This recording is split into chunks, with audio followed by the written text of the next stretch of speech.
चलिए, तो आज के क्लास में हम लोग क्या करेंगे, हम लोग फिजिक्स का जो देखा जाए तो बहुत ही इंपॉर्टेंट चैप्टर जो कि हमारा क्या है, लाइट, रिफ्लेक्शन और रिफ्रैक्शन, ये दोनों चीज पढ़ेंगे, है ना।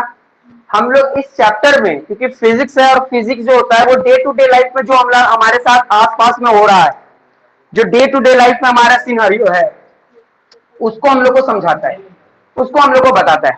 ठीक है, तो ये लाइट चैप्टर क्या है इसके बारे में हम लोगों को समझना है। तो एक बात ध्यान देना, लाइट में हम लोग को दो चीज पढ़ना है, एक पढ़ना है रिफ्लेक्शन और एक पढ़ना है रिफ्रैक्शन।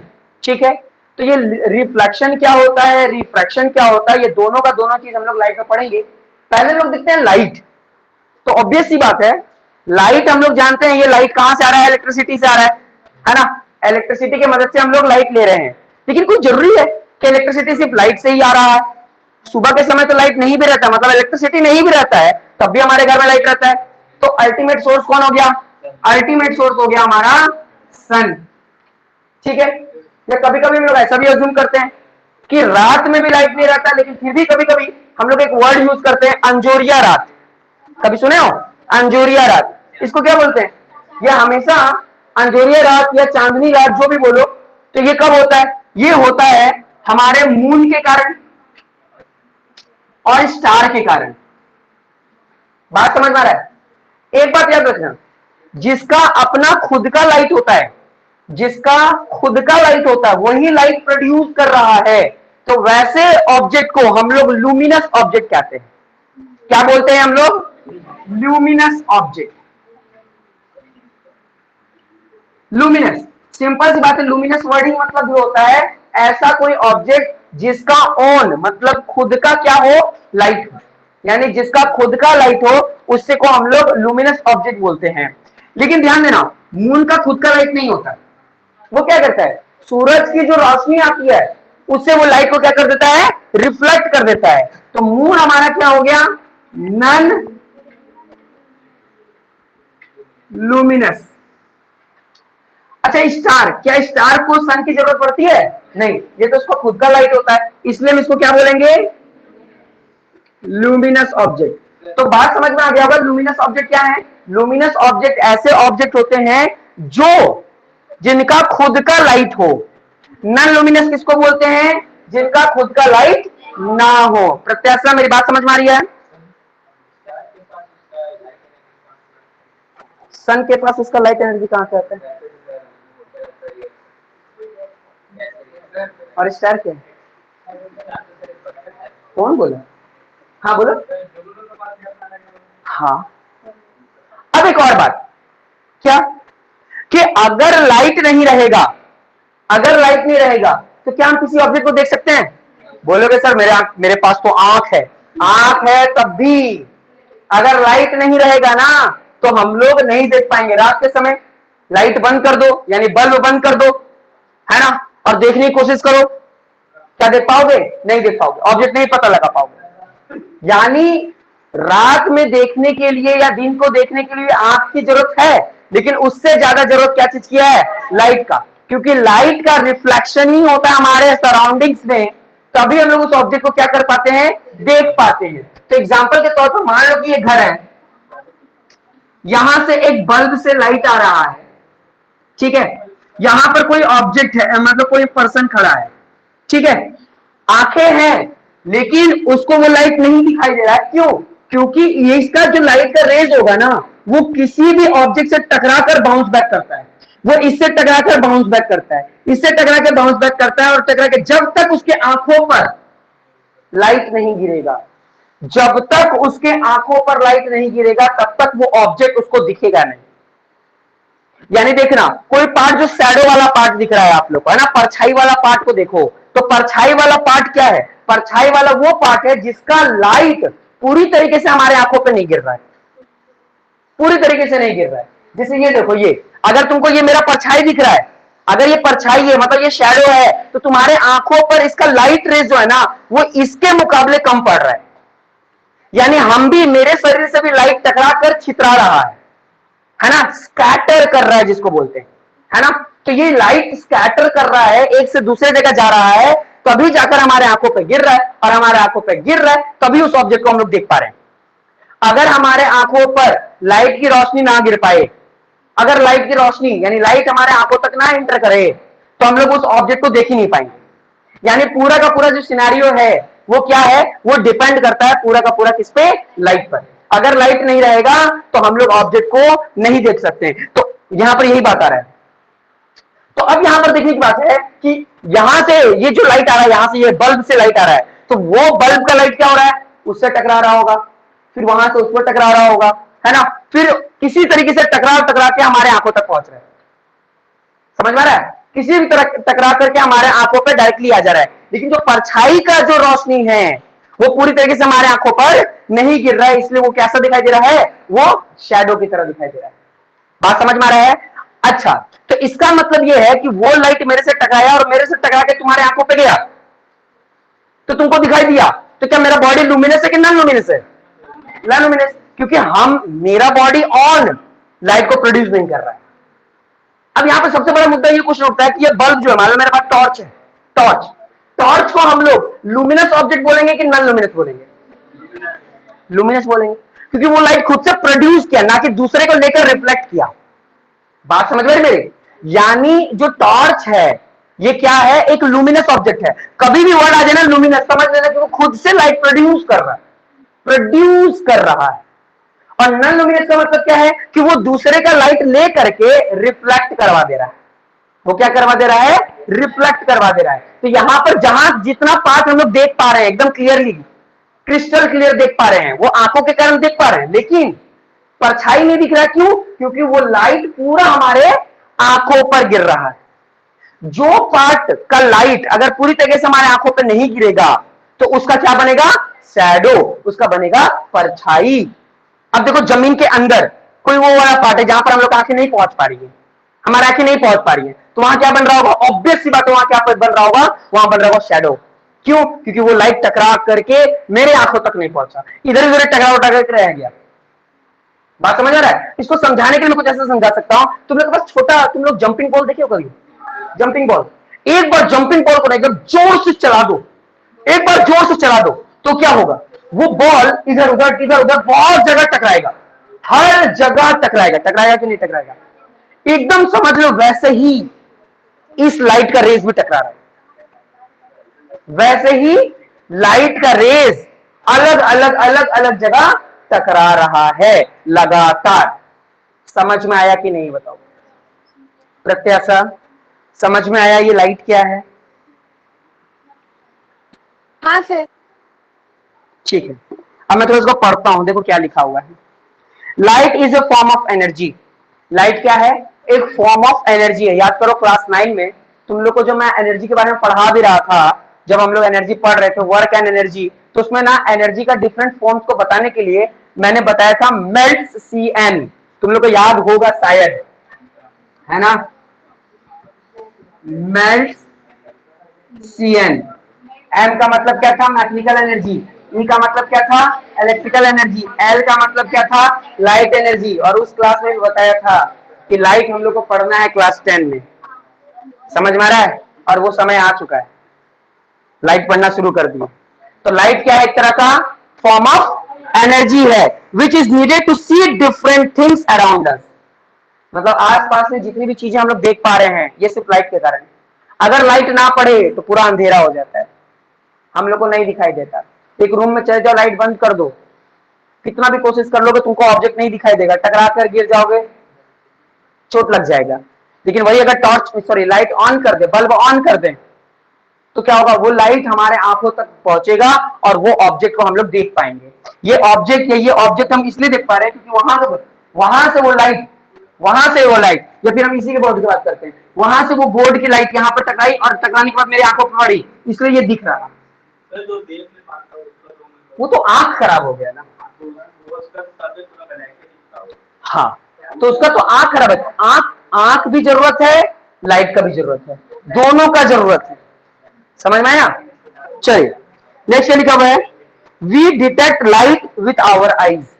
आईज हमारे आंखों तक पड़नी चाहिए और आई, ये आई है वही लाइट को क्या करता है, कैप्चर करता है, समझ में आ रहा है, डिटेक्ट करता है। Next, light enable us to see the object from which it comes और फ्रॉम विच इज रिफ्लेक्टेड, कहां से वो आ रहा है, कहां से रिफ्लेक्ट कर रहा है, ये हमारी आंखें आराम से पता लगा लेती है ना।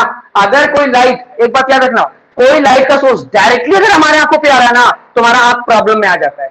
इसे देखना, सूरज को हम लोग डायरेक्ट नहीं देख पाते हैं, या कोई टॉर्च तुम्हारे आंखों पे मारे तो तुम तुरंत उसका टॉर्च हटा, जो टॉर्च है वो हटा दोगे, क्यों, क्योंकि वो डायरेक्टली तुमको मार रहा है।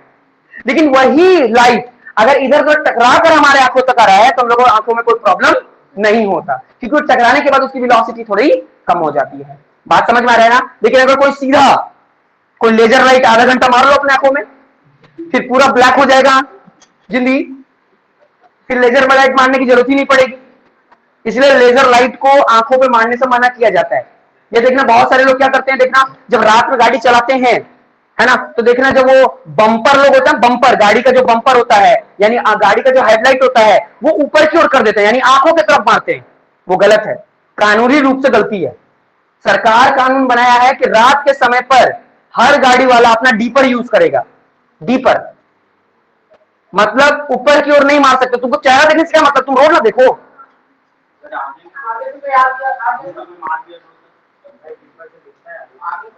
तुमको देखो, कहने का मतलब यहाँ पर यह है कि ऊपर उसका चेहरा देख कोई फायदा नहीं है। तुमको तो रोड ही ना देखना है, रोड दिखेगा तो चक्कर ही दिखेगा, चक्कर दिखेगा तो गाड़ी नहीं दिखेगा, चेहरे से उसका क्यों दिखेगा। बात समझ में आ रहा है। तो ये सरकार के रूप में मना किया गया है, लेकिन लोग करने वाले तो करते ही हैं, क्योंकि इंडिया में कानून तोड़ने का भी अलग से कानून बनता है ना, जो नागरिक लोग ही बना देता है। चलिए अब देखते हैं कुछ प्रॉपर्टी ऑफ लाइट। लाइट का कुछ प्रॉपर्टी देख लेते हैं। तो सबसे पहला क्या है, light is a wave. Light क्या है, एक वेव है, जो कि पार्टिकल की मदद से वो ए प्लेस से बी प्लेस तक मूव करता है। ठीक है, भले उसको पार्टिकल नहीं भी मिले तब भी वो मूव कर जाएगा। ठीक है, white light consist of 7 different colours with ग्योर। देखो अभी हम लोग इसके बाद वाला चैप्टर नहीं पढ़े हैं, है ना। इसके बाद वाला चैप्टर जो हमारा human I and the colourful world है, बहुत ही मजेदार चैप्टर है। अगर वो पढ़ोगे ना तो अच्छे से 7 कलर के बारे में आप लोग अच्छे समझ में आएगा। इसमें थोड़ा सा ऊपर ऊपर मैं बताऊंगा।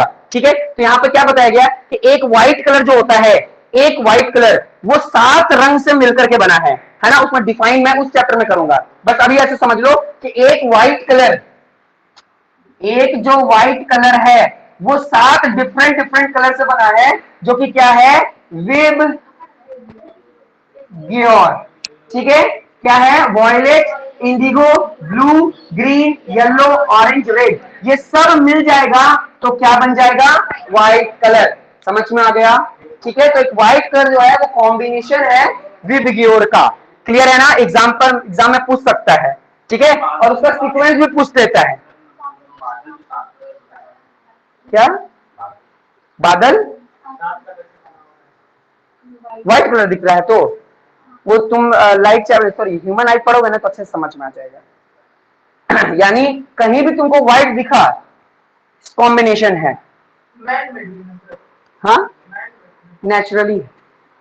Next, light travel in a straight line. हमेशा जो लाइट है वो स्ट्रेट लाइन पे ट्रेवल करता है, वो हमेशा स्ट्रेट लाइन पे ही ट्रेवल करेगा, है ना। इसका एग्जांपल भी है कि अगर आप देखना, अगर लोअर क्लास में आप देखोगे, आप लाइट चैप्टर पढ़ोगे ना, तो लाइट चैप्टर में क्या बताया गया होगा कि एक पाइप ले लो, है ना, स्ट्रेट पाइप ले लो, और उसके बाद अपने आंखों से देखो तो वो दिखाई देगा। लेकिन अगर इसी को मोड़ दोगे, इसी को मोड़ दोगे और देखने की कोशिश करोगे नीचे, तो नहीं दिखाई देगा। क्यों, क्योंकि आंखों का लाइट जो आना चाहिए वो एकदम कहां होना चाहिए, स्ट्रेट आना चाहिए। समझ में आ रहा है, स्ट्रेट आएगा तभी वो ऑब्जेक्ट हम लोग को दिखाई देगा। प्रत्याशा, नफीसा, समझ में आ रहा है।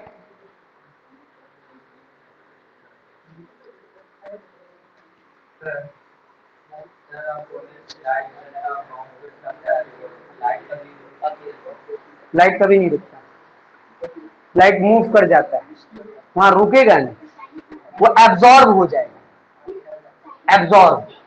ठीक है, ऑपेक ऑब्जेक्ट में वो एब्जॉर्ब हो जाएगा। चलिए नेक्स्ट देखिए क्या लिखा हुआ है, लाइट कैन ट्रेवल विथ और विदाउट मीडियम। मतलब लाइट को मीडियम मिल जाएगा तब भी वो मूव कर जाएगा, और लाइट को मीडियम नहीं भी मिलता है, विदाउट मीडियम भी वो मूव कर जाता है। समझ में आया। फिर नेक्स्ट लिखा हुआ है, इन वैक्यूम वैक्यूम एक ऐसा जगह होता है जहां पर किसी तरह का पार्टिकल्स नहीं होते। एयर के पार्टिकल्स को भी निकाल दोगे, एयर के पार्टिकल्स कहीं से भी निकाल दो तो वो क्या बन जाएगा, वैक्यूम बन जाएगा। और वहां पर लाइट की स्पीड कितनी होती है, 3 इंटू 10⁸, है ना, 3 इंटू 10⁸ मीटर पर सेकेंड, मतलब 3 इंटू 8 बार 0 कर दो।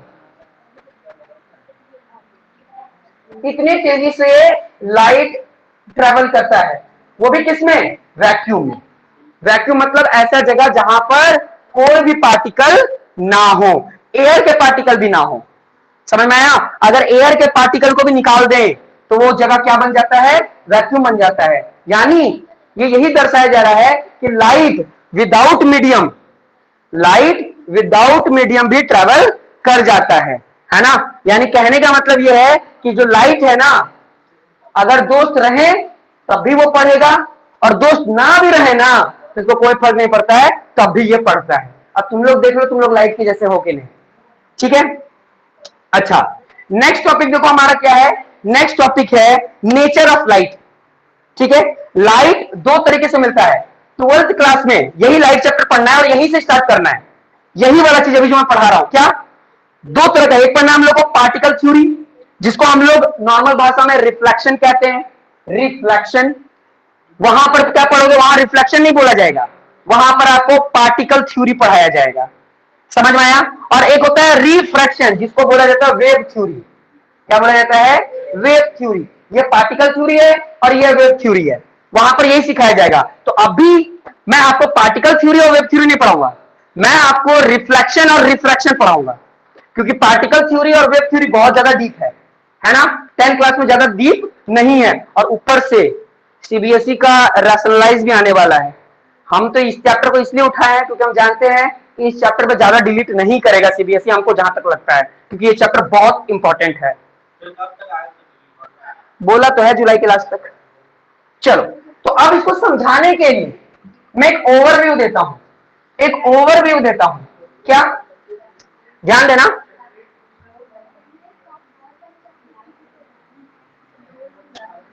देखो, रिफ्लेक्शन को कैसे समझोगे और रिफ्रैक्शन को कैसे समझोगे। एक ऑब्जेक्ट है ना, यहां भी एक ऑब्जेक्ट है, ठीक है। अगर लाइट का रेज यहां से यहां आया और इस ऑब्जेक्ट पर टकरा, है ना, टकरा गया, तो टकराने के बाद अगर हम लोग पार्टिकल थ्योरी पढ़ रहे होंगे तो ये लाइट यहां से रिफ्लेक्ट कर जाएगा, रिफ्लेक्ट, ठीक है।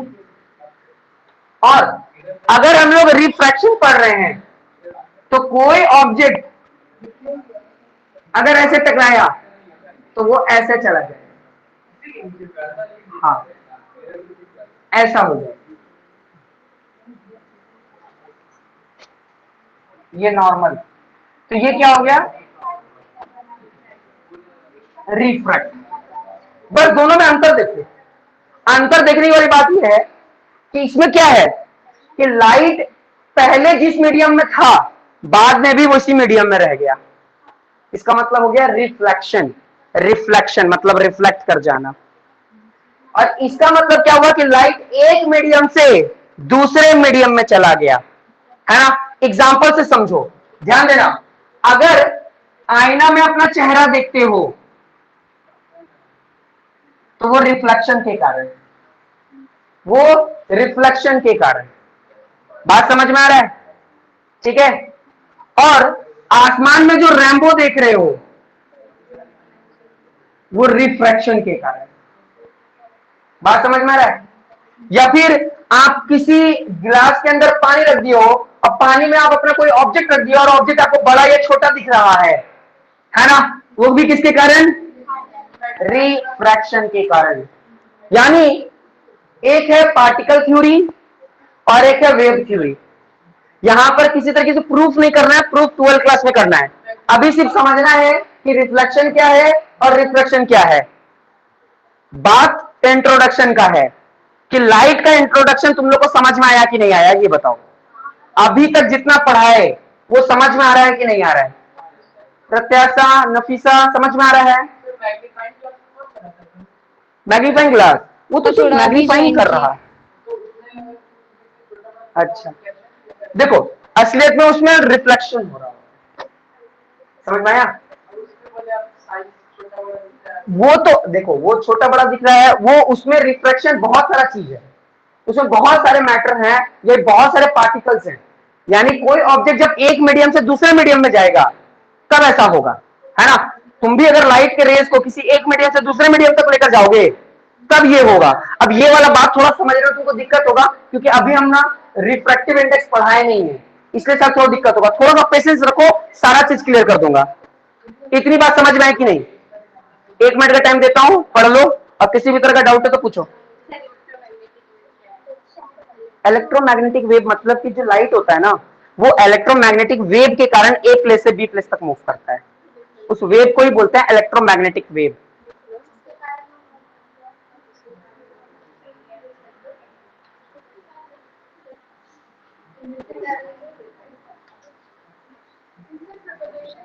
प्रोपोगेशन का मतलब होता है ट्रैवल करना।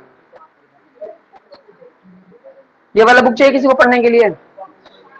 बुक चाहिए? पढ़ो, जल्दी से पढ़ो और हमको बताओ क्या डाउट है। समझ में आया?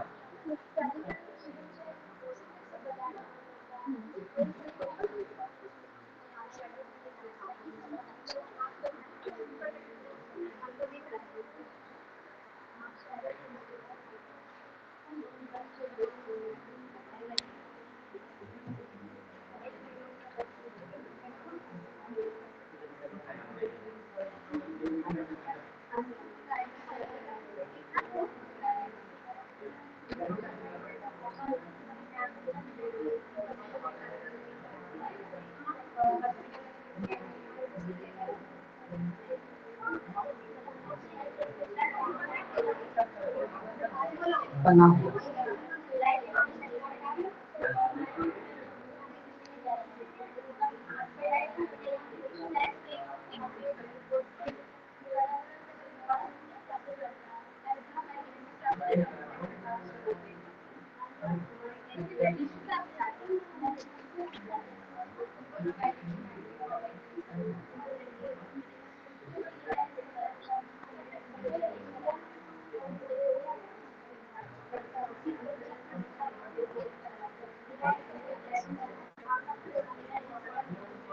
चलो अब आगे बताता हूं।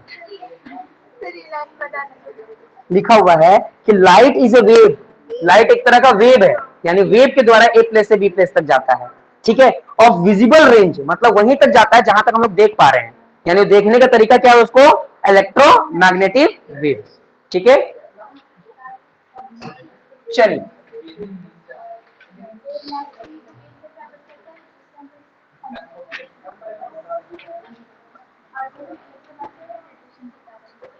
आगे बढ़े। चलिए अब हम लोग आगे देखते हैं, आगे का टॉपिक ये लोअर क्लास में पढ़कर आए हैं, लेकिन फिर से अब हम लोग आगे पढ़ना है। अब हम लोग लाइट के पहले फेज को पढ़ेंगे। जनरली याद रखना, अगर हम लोग ये चीज पढ़ रहे हैं तो ये हम लोग जनरली किसमें पढ़ते हैं, मिरर में, है ना? जनरली ये जो टॉपिक पढ़ेंगे पूरा का पूरा मिरर रहेगा, और जब ये वाला टॉपिक पढ़ेंगे ना तो ये पूरा का पूरा लेंस रहेगा।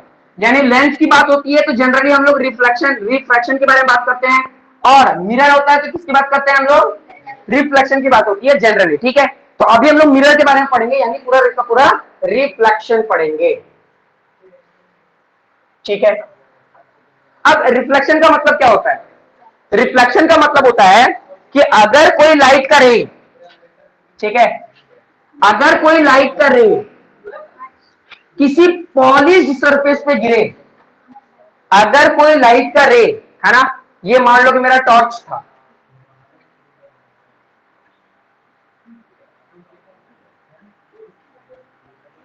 कोई हंसेगा नहीं, तो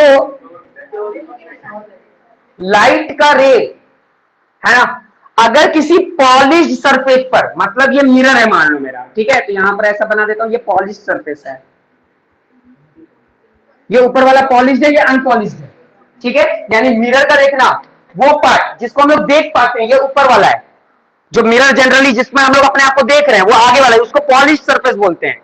और पीछे वाला देखना ना, जनरली जिंक का कोटिंग किया जाता है या अलग अलग कलर का कोटिंग किया जाता है, जो रेडिश जैसा दिखाई देता है, रेड है ना, सिल्वर कलर का, ठीक है। तो वो ये जो है ना अनपॉलिश है, बात समझ में आ रहा है। तो यहां से रेज आया, आने के बाद जिससे टकराकर ये बाउंस बैक कर गया, क्या कर गया, बाउंस बैक। तो हमेशा याद रखना कि लाइट बाउंस बैक किया, पक्का रिफ्लेक्शन है, ठीक है। लाइट अगर बाउंस बैक कर रहा है तो वो गारंटी क्या कर रहा है, रिफ्लेक्शन कर रहा है। तो इस रे को हम लोग बोलते हैं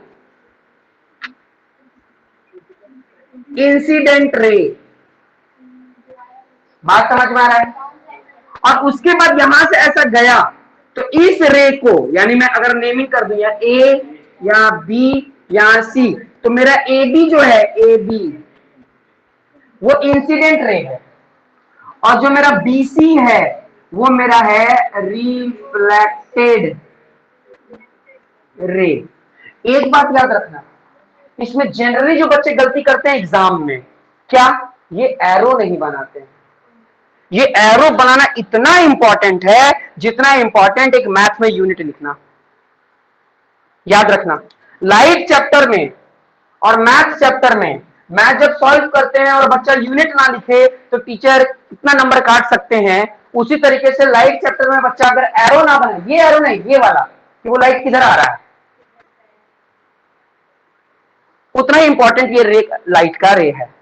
आपको एरो बनाना बहुत जरूरी है ना। या आप अपने टीचर से कंसल्ट कर लें कि बिना बनाए मार्क्स मिल जाएगा क्या, ठीक है। तो और अगर मिल जाता तो बहुत अच्छी बात है। इतनी बात समझ में आ गई। अब ध्यान देना, अब यहां पर एक लाइन ड्रॉ करता हूं, इसको मान लो मैं बीई मानता हूं, तो बीई जो होगा वो उसको बोलते हैं नॉर्मल। नॉर्मल मेरा क्या है, बीई मेरा क्या है, नॉर्मल। एक बात याद रखना, ये नॉर्मल हमेशा इस पॉलिश सरफेस से परपेंडिकुलर होता है ना। मतलब कि जो नॉर्मल होगा, नॉर्मल लाइन वो हमेशा परपेंडिकुलर होगा इस पॉलिश सरफेस से। मेरी बात समझ में आ रही है। यानी ये जो नॉर्मल होगा वो हमेशा याद रखना कि नॉर्मल से परपेंडिकुलर होगा। परपेंडिकुलर का मतलब कि ये पूरा का पूरा 90 डिग्री बन रहा होगा, ये पूरा का पूरा 90 डिग्री बन रहा होगा।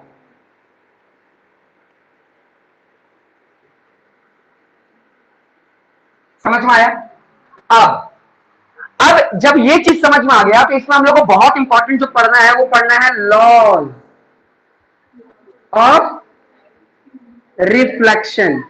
ये क्लास 7 में ही पढ़े होगे तुम लोग, ईमानदारी से देखा जाए तो लॉ ऑफ रिफ्लेक्शन क्या बोलता है, ध्यान देना। सबसे पहला जो लॉ जो सबसे इंपॉर्टेंट है वो क्या है, पहला लॉ ये बोलता है कि angle of incident equal to angle of reflection. मतलब एंगल ऑफ इंसिडेंट जो होता है वो हमेशा बराबर होगा एंगल ऑफ रिफ्लेक्शन के। तो एंगल ऑफ इंसिडेंट कौन होता है, हमेशा याद रखना, ये इंसिडेंट रे है ना, और ये एंगल कहां बना रहा है, नॉर्मल के साथ। ये वाला जो एंगल है किसके साथ, मैं बता रहा हूं, ए बी ई, यानी एक नॉर्मल भाषा में बता देता हूं, एंगल ए बी ई हमेशा बराबर होगा सी बी ई के। बात समझ में आ रहा है। इसके तो इसको हम लोग एंगल आर बोलते हैं, इसको एंगल आई बोलते हैं। Angle I always equal to angle R. Exam में 2 मार्क्स तो ऐसे ही क्वेश्चन हो जाता है, बोलता है राइट 2 लॉज ऑफ रिफ्लेक्शन।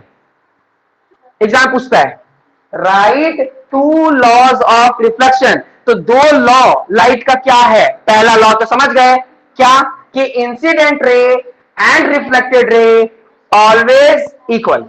इसका मतलब यह है कि एंगल ऑफ इंसिडेंट और एंगल ऑफ रिफ्लेक्शन दोनों किसके बराबर होता है, इक्वल होता है एक दूसरे के। समझ में आया। अच्छा, दूसरा लॉ क्या है, ध्यान देना, ये भी बहुत इजी है। दूसरा लॉ क्या बोलता है, दूसरा लॉ बोलता है कि इंसिडेंट रे, रिफ्लेक्टेड रे and normal all lie on a same plane. All lie on a same plane. ध्यान देना, all lies मतलब मिलना, on a same plane यानी सेम जगह पर। तो देखो ध्यान देना, ए बी जो कि इंसिडेंट रे था, सी बी जो कि रिफ्लेक्टेड था, और ई बी नॉर्मल, तीनों आकर एक ही जगह पर मिल रहा है। तीनों आकर, ऑल आकर यानी लाइज मतलब मिलना, सी बन रहा है। समझ में आया? दो लॉ है। पहला लॉ कि angle of incident is always equal to angle of reflection, angle I equal to angle R. बात समझ में आ रहा है? और दूसरा क्या है, incident ray, reflected ray and normal all, यानी तीनों है ना तो इसलिए ऑल लग गया, all lies on a same plane, एक ही प्लेन पर वो तीनों आकर मिल रहा है। बोलो समझ में आया कि नहीं? दो लॉ क्या है बताओ? मुबारक।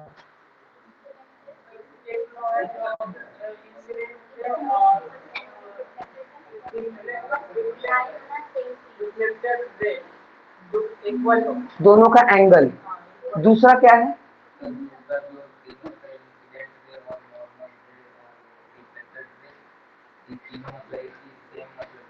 हाँ, तीनों का तीनों सेम प्लेन पर आकर मिलता है। समझ में आया कि नहीं? हाँ बोलो।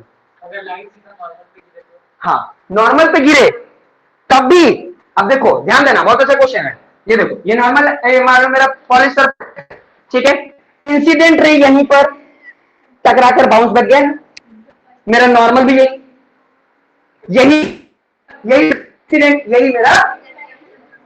बात समझ आया? कभी तुम देखा ये काम चलो तुम कियोगे, दरवाजा बंद कर दियोगे, टॉर्च जला दियोगे और चले जाओगे कहां पर? मिरर के सामने, और मिरर के सामने एंगल बना रहे होगे, इधर से मारे हो तो उधर गया, अब फिर उसको हिला करके एक समय से तुम्हारे पास आ गया। किए हो कि नहीं किए हो? हम जानते हैं, हम जानते हैं, बहुत लोग किया है, और इनफैक्ट सब लोग किया है। बात समझ में आ रहा है? तो यही चीज है, इसमें हम लोग लॉ पढ़ लिए। एग्जाम में अगर ये आया ना तो 2 से लेकर 1 मार्क्स आता है, लेकिन जनरली आता है, भले बहुत इजी है लेकिन आ ही जाता है। बस क्या पढ़ना है, क्या लिखना है? बस स्टेटमेंट लिखना है। क्या लिखना है कि angle of incident is always equal to angle of reflection, और दूसरी बात क्या लिखना है, incident ray, reflected ray and normal all lie on a same plane. खत्म। अब बोलोगे सर ये तो हम लोग को 7th क्लास में ही पढ़ा दिया गया था, तो फिर 10th क्लास में क्यों पूछा जा रहा है? तो 10th क्लास का क्वेश्चन देखो, 10th क्लास का क्वेश्चन क्या बोलेगा, ध्यान देना। हाँ यही बताता हूं, 10th क्लास का क्वेश्चन देखो आपके एग्जाम में कैसे आता है, जो आया हुआ है बोर्ड एग्जाम में वो क्वेश्चन बोलता रहा हूं, ठीक है? ऐसा दे दिया, ऐसा दे दिया, बोला 30 डिग्री, ये दे दिया इंसिडेंट, है ना, बोल ये दे दिया इंसिडेंट, ये इंसिडेंट रे है, ठीक है, बस इतना लिख दिया, इतना लिख दिया, है ना, और बोल रहा है कि बताओ एंगल ऑफ रिफ्लेक्शन कितना होगा। ऑप्शन सुन लो, ऑप्शन सुन लो,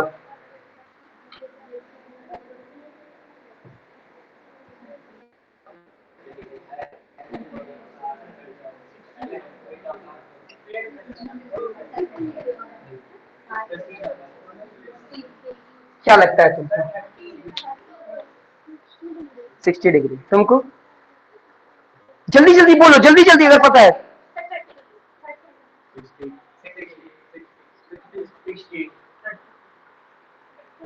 तुक्का नहीं, यहां नन का भी ऑप्शन है।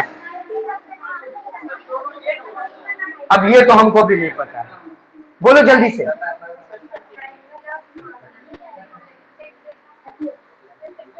हाँ 0 डिग्री। तुम कितना बताओ, तुम बताओ जी। देखो जो तुक्का मार के बताए हैं, जो बगल का सुन के बताए हैं, जो अपना सोच करके बताए हैं, लेकिन ध्यान देना जो बताए हैं 30 उन्हीं का हुआ है गलती, आंसर तो 60 डिग्री होगा। अब देखो कैसे, ध्यान देना, मैंने क्या बोला था, मैंने बोला था कि angle of incident angle of reflection के बराबर होता है। बताया था ना कि एंगल ऑफ इंसिडेंट जो होता है वो एंगल ऑफ रिफ्लेक्शन के बराबर होता है, लेकिन यहां पर तो एंगल इसका भी दिया है, तो एंगल ऑफ इंसिडेंट तो दिया नहीं। लेकिन एक बात हम लोग को पता है, क्या हम लोग को ये पता था कि हम लोग को ये पता था कि जो नॉर्मल होता है, जो नॉर्मल होता है वो हमेशा पॉलिश सरफेस से क्या होता है, परपेंडिकुलर होता है। तो ऑब्वियस सी बात है, ये क्या होगा, परपेंडिकुलर होगा ना, परपेंडिकुलर। तो परपेंडिकुलर होगा तो ये कितना ले लिया, 30 ले लिया, तो ऑब्वियस सी बात है ये कितना होगा, 60 होगा। 60 अगर एंगल आई है तो एंगल आर 60 ही होगा। एंगल आई और एंगल, तुम जीरो कौन सा एंगल से बोले, यहां साफ साफ बताया जा रहा है। बताओ प्रत्याशा, नफीसा, तुम लोग को समझ में आया? हाँ सर। ठीक है, समझ में आ रहा है ना? यानी इसका आंसर क्या होगा, इसका आंसर होगा 60 डिग्री। और यही निकालने के लिए बोर्ड एग्जाम में दिया था, यही चीज निकालने के लिए दिया था। अच्छा एक बार और बता देते, देखो मान लो कि ये मेरे पास है, ये दे दिया मान लो 45, नहीं 40, तो बताओ कि एंगल आई कितना होगा, तुम बताओ एंगल आई कितना होगा? हाँ तुम बताओ।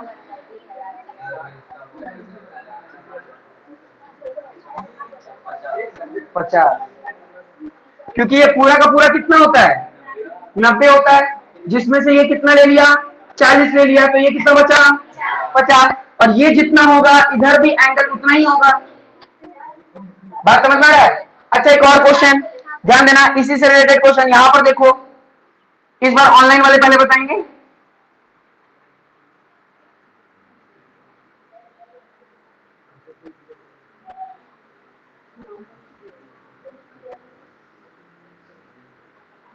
एंगल एक्स कितना होगा, नफीसा, प्रत्याशा, Yes, हमको sir. बताना एंगल एक्स का वैल्यू कितना आएगा।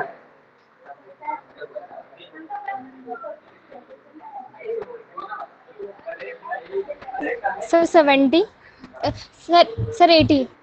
अच्छा अच्छा ठीक है, अब प्रत्याशा तुम बताओ इसका आंसर क्या होगा।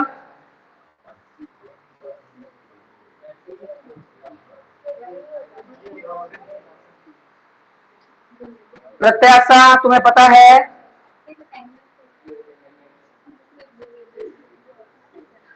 शायद आवाज नहीं पहुंच पा रहा है, तुम बताओ कितना होगा एक्स। हाँ हाँ इसका आंसर 80 होगा, है ना?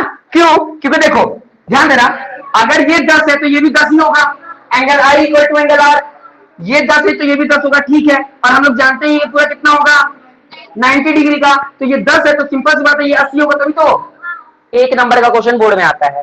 बोलो समझ में आया? समझ में आया? पक्का सभी को समझ में आ रहा है? तो ये लॉ ऑफ रिफ्लेक्शन, हाँ एमसीक्यू में ही आता है, एमसीक्यू में ही आता है ये। तो इसका मतलब ये एग्जाम होने वाला है प्री बोर्ड या जो फर्स्ट होने वाला है, तो उसमें आने का चांस बढ़ जाएगा। नहीं तो अभी तो महान महान क्वेश्चन तो रखा हुआ है इस चैप्टर, ये चैप्टर बहुत मजेदार है, बहुत मजेदार। अगर ईमानदारी से समझोगे ना मजा आ जाएगा। ठीक है, अभी तक मैं जितना पढ़ाया बोलो समझ में आया कि नहीं आया? आ गया? 2 मिनट का टाइम नहीं आया? आ गया ना? ठीक है, 2 मिनट, 2 मिनट का टाइम देता हूं, जल्दी से पढ़ो, जल्दी से पढ़िए। मुबारक, तुमको नहीं समझ में आ रहा बाबू? आ रहा है ना? तुमको आंसर दे ही दिए, लेकिन बताओ।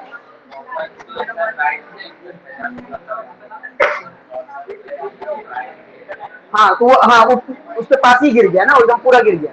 तो इस समय देखो अमन ये क्वेश्चन पूछ रहा है कि अगर ऐसे गिर गया होगा तो एंगल आई कितना होगा, 0 डिग्री। ये वही ना सोचा था, इसमें भी एंगल वही लिखेंगे, angle 1 equal to angle, sorry angle I equal to angle R, वो भी 0 डिग्री, उसी पे गिर गया, बस 0 मान लेंगे। हाँ एरो बने, ऐसे बना देना एरो, समझ आया? आने का भी और जाने का भी।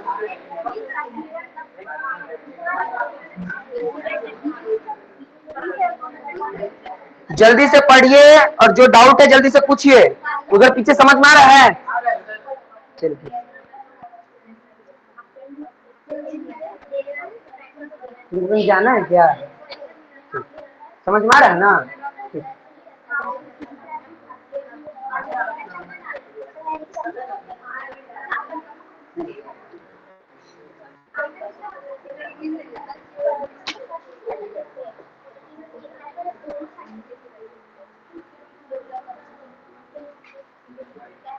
अजान हो रहा है।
अभी अभी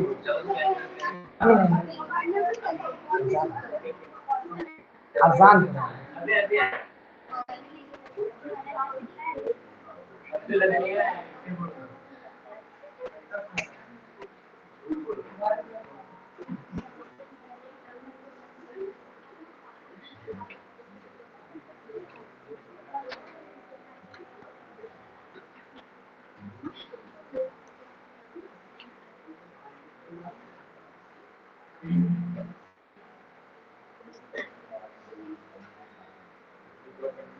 चलिए बोल क्या बोल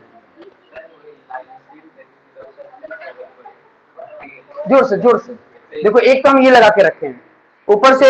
हाँ तो हाँ मास्क लगा के रखो तो कैसे हम सुनेंगे? बोलिए। हाँ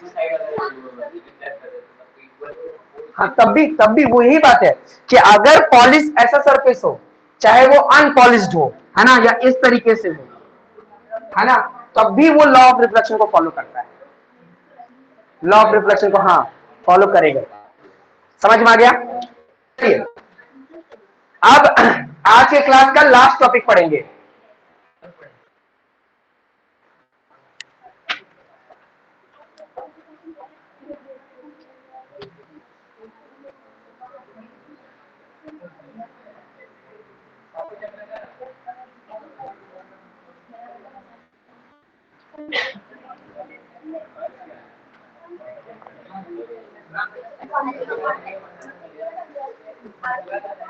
समझ में आया ना? हाँ अभी तो बताया ना, अभी तो वही बताया ना, तब भी लॉ ऑफ रिफ्लेक्शन को फॉलो करेगा ये।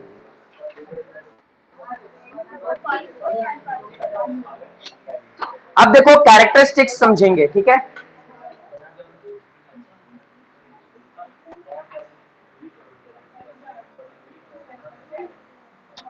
कैरेक्टरिस्टिक्स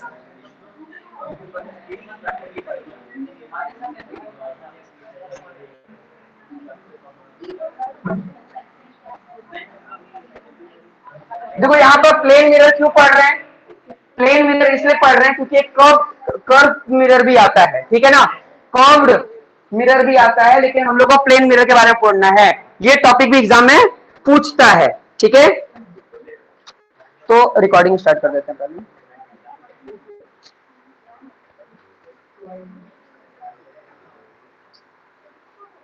तो देखो अब हम लोग क्या पढ़ रहे हैं, कैरेक्टरिस्टिक्स ऑफ प्लेन मिरर, ठीक है, characteristics of plane mirror.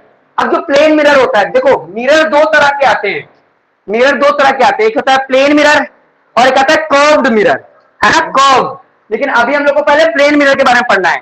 Plane mirror मतलब जो हमारे घर में लगा हुआ रहता है ना, इस तरीके से जो हम लोग देखोगे डाइनिंग टेबल में या फिर क्या बोलते हैं उसको, बहुत सारे लोग जो मेकअप वेकअप करते हैं, है ना, तो क्या बोलते हैं उसके जो मिरर होते हैं, ड्रेसिंग ड्रेसिंग मिरर, है ना, या फिर जब आईना हम लोग जो देखते हैं ना, वहीं पर हम लोग यूज करते हैं। तो अभी हम लोग कैरेक्टरिस्टिक्स देखते हैं कि आखिर प्लेन मिरर का कैरेक्टरिस्टिक्स क्या है।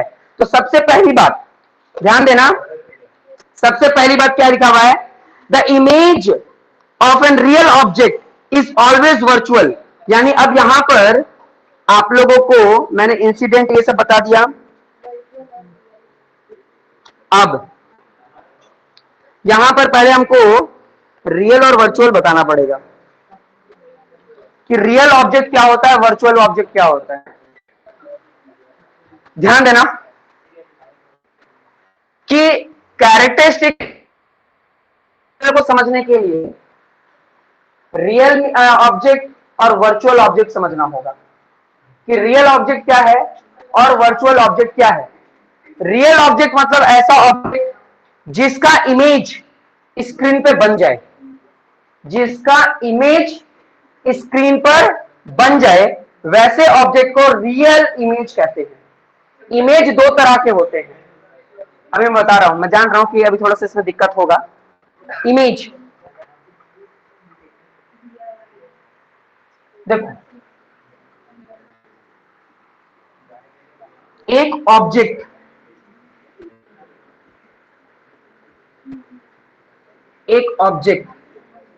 ध्यान देना, एक ऑब्जेक्ट का ही एक इमेज बन सकता है। ये गुडविल वाला इमेज मत समझो कि अरे मेरा इमेज उसके सामने बहुत अच्छा है, ये वो वाला इमेज नहीं है। हमेशा याद रखना, हर एक ऑब्जेक्ट का ही एक इमेज बन सकता है। समझ में आया? मान लो कि मेरे पास एक बॉल है, ये बॉल है, तो ये ऑब्जेक्ट कहलाएगा, ये ऑब्जेक्ट कहलाएगा, ठीक है। और अगर इसको मिरर के सामने रख दें तो इसका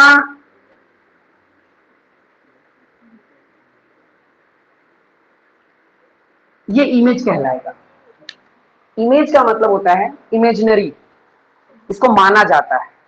समझ में आ रहा है? इसको हम लोग पकड़ नहीं सकते लेकिन जानते हैं कि वो है।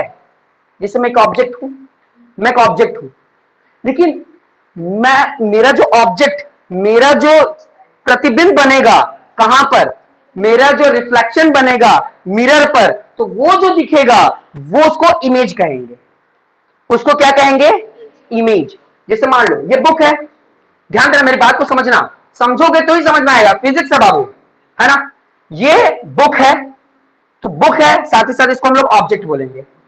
लेकिन अगर इसको मिरर के सामने रख दें तब तो दो दो बुक दिखेंगे। लेकिन ध्यान देना, इस बुक को book as well as object कहेंगे, लेकिन जो मिरर पर बुक दिख रहा है उसको बुक और इमेज कहेंगे। क्या कहेंगे? बुक और इमेज कहेंगे। इतनी बात को समझो, बात समझ में आ रहा है? हर ऑब्जेक्ट का इमेज बनता है, लेकिन हर इमेज का ऑब्जेक्ट होता है ऐसा नहीं बोला जा सकता। बात समझ में आ रहा है? यानी ऑब्जेक्ट से इमेज है, इमेज से ऑब्जेक्ट नहीं। थोड़ा इसको ऐसे समझो, ऐसा समझो, इंसान है तो परछाई है ना, क्या परछाई से इंसान है? नहीं। यानी इंसान सर्वोपरि है, ह्यूमन सबसे सर्वोपरि है, क्योंकि इंसान का परछाई बनता है, परछाई से इंसान नहीं बनता। बात समझ में आ रहा है? उसी तरीके से समझना कि ऑब्जेक्ट से इमेज बनता है, ना कि इमेज से ऑब्जेक्ट बने। बात समझ में आ रहा है कि नहीं आ रहा है? थोड़ा दिमाग में हलचल तो मचाएगा, मैं बार बार बता रहा हूं फिजिक्स है, और ये वाला बात समझ जाओगे ना तो फिर दिक्कत नहीं आएगा। बोलो समझ में आया कि नहीं आया? ऑब्जेक्ट क्या है और इमेज, और याद रखना पूरे में फ्रीक्वेंटली ये चीज आएगा, और नहीं तो अगर अभी नहीं समझ पाओगे तो परेशान हो जाओगे बाबू, पूरा चैप्टर समझ लो। इसलिए ध्यान देना, ऑब्जेक्ट का ही इमेज बनता है, इमेज एक इमेजिनरी है ऐसा मानते हैं हम लोग, जैसे हम लोग मान रहे हैं ना कि अर्थ सन का गोल गोल चक्कर लगा रहा है, क्या वहां पे कोई लाइन खींचा है कि इसी रास्ते से आना? नहीं ना। लेकिन हम लोग मानते हैं ना कि उसी रास्ते में जा रहा है, तो रास्ता को हम लोग क्या मान लिए?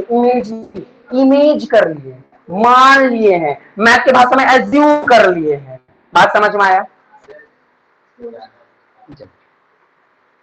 समझ में आ रहा है? तो ध्यान देना, हर होता है इमेज होता है, जो दो तरह का होता है।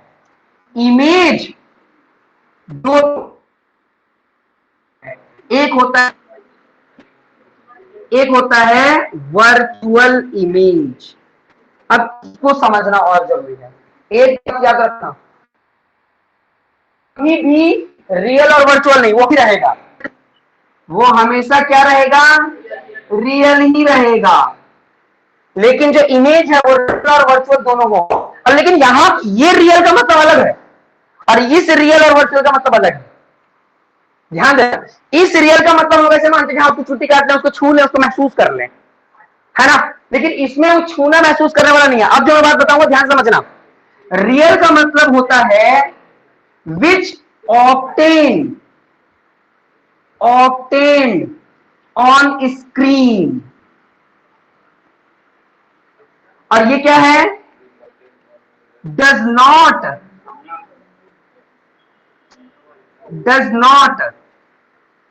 डजंट ऑब्टेन, ये कैनॉट ऑब्टेन, कैनॉट ही ज्यादा अच्छा है, या कैनॉट ऑब्टेन ऑन स्क्रीन। ध्यान देना, कोई भी ऑब्जेक्ट अगर उस ऑब्जेक्ट का इमेज स्क्रीन पे बन गया तो वो इमेज रियल इमेज होगा, रियल इमेज, क्योंकि वो उसका स्क्रीन में बन गया। और कोई ऐसा ऑब्जेक्ट जिसका इमेज स्क्रीन पे नहीं बनाया लेकिन जबरदस्ती बनाया गया, उसको बोलते हैं वर्चुअल इमेज। अब इसको समझने के लिए आपको ये फिगर देखना होगा। मैं पहले यहां पर दिखा देता हूं, ये देखिए, फिगर देख लीजिएगा तो अच्छे से समझ में आएगा। स्क्रीनशॉट ले लो। चलिए, अब इसको जरा देखो, सभी के बुक में दिया होगा, नहीं दिया है? अच्छा, वो बुक में दिया होगा। देखो ध्यान देना, इधर ध्यान दो, इधर ध्यान दो। ये आंख है, ध्यान देना, ये आंख है, ठीक है, और ये पेड़ है। ध्यान देना, ये आंख है, ये पेड़ है। यहां पर सूरज की रोशनी आई, इस ऑब्जेक्ट को हम आराम से देख ले रहे हैं, और इसका जितना भी इमेज है पूरा डायरेक्टली मेरे आंखों पे बन रहा है, तो इसका जो इमेज बना वो कैसा बना? रियल इमेज, है ना।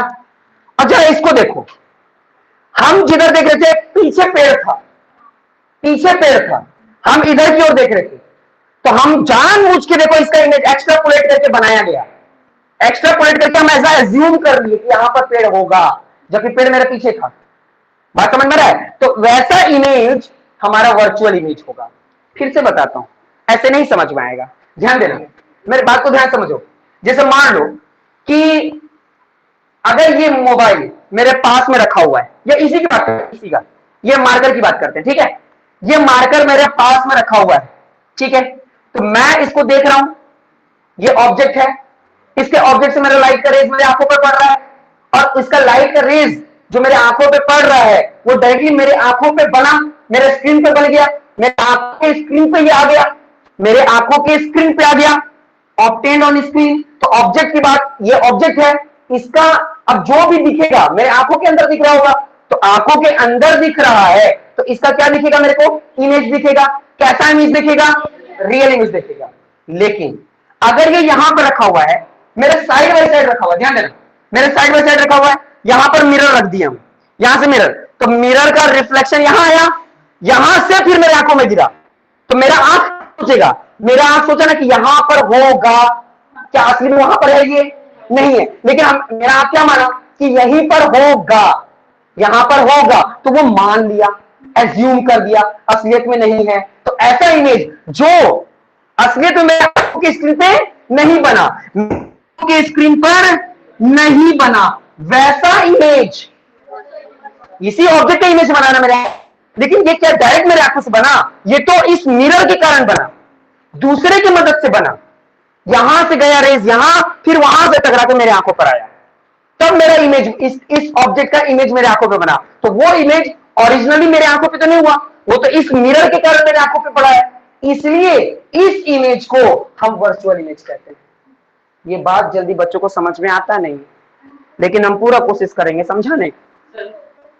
कोई भी जो डायरेक्टली हम लोग को दिख रहा है, डायरेक्टली, तो हम लोग सिर्फ उसका इमेज देख रहे हैं, सिर्फ हम लोग उसका इमेज देख रहे हैं, हम लोग सिर्फ इमेज देख रहे हैं।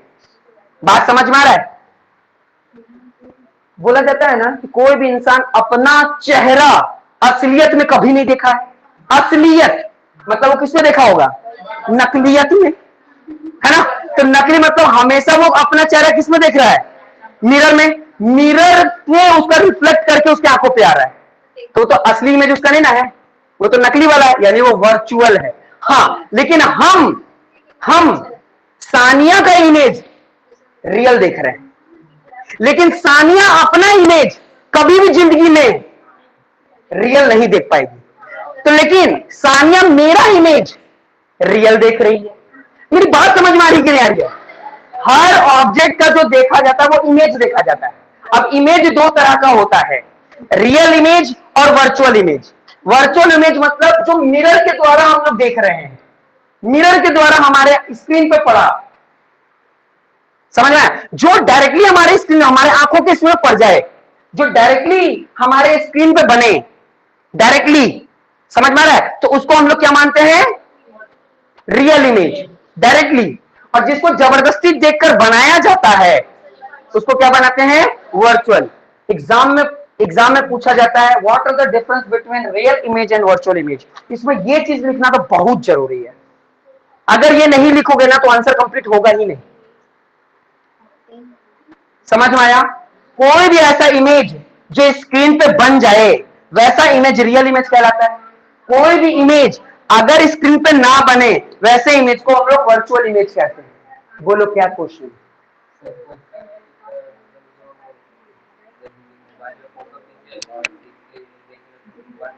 हाँ हाँ, जो किसी दूसरे के मदद से देख रहे हैं, जो डायरेक्टली हमारे आंखों के स्क्रीन पे नहीं बना, डायरेक्ट नहीं बना, उसको बनवाया गया दूसरे के मदद से। बात समझ में आ रहा है? दूसरे के मदद से उसके आंखों का रेस से बनाया गया, तो उसको हम लोग क्या बोलते हैं?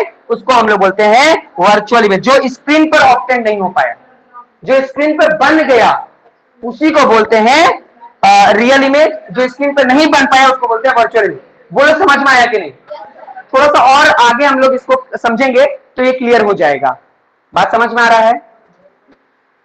ठीक है, तो फिर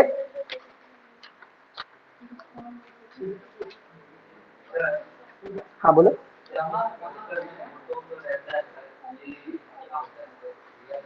पोस्टर में है फोटो, तुम तो डायरेक्ट देखिए ना उसको, वो तो डायरेक्ट तुम्हारे स्क्रीन पर बन गया, तुम क्या दूसरे की मदद से देखे? तो डायरेक्ट जो देख रहे हो, मैं तो ये बोल रहा हूं, जो डायरेक्ट देख रहे हो वो रियल, तो डायरेक्ट रियल देख रहे हो। मिरर की मदद से जिसको देख रहे हो, मान लो गाड़ी में बैठे हो, गाड़ी में बैठे हो, मिरर घुमाते हो तो पीछे से आ रहा है उसको देख रहे हो, तो वो इमेज तुमने अपने आंखों की मदद से तो नहीं देखा, अपने आंखों के स्क्रीन से तो नहीं देखा, तुमने तो उस मिरर के स्क्रीन से देखा, इसलिए वो इमेज क्या हो गया? वर्चुअल। नहीं समझ में आया? समझ में आ रहा है? तो फिर आज का क्लास इतना ही रखते हैं, नेक्स्ट क्लास में हम लोग आगे पढ़ेंगे और समझने की कोशिश करेंगे। नफीसा, तुम्हें समझ में आया? Yes sir. ठीक है, तुम वीडियोस देखना और किसी भी तरह का डाउट होगा तो नेक्स्ट क्लास में पूछ लेना, ठीक है? Okay sir. ठीक है, सभी को समझ में आ गया ना? ठीक।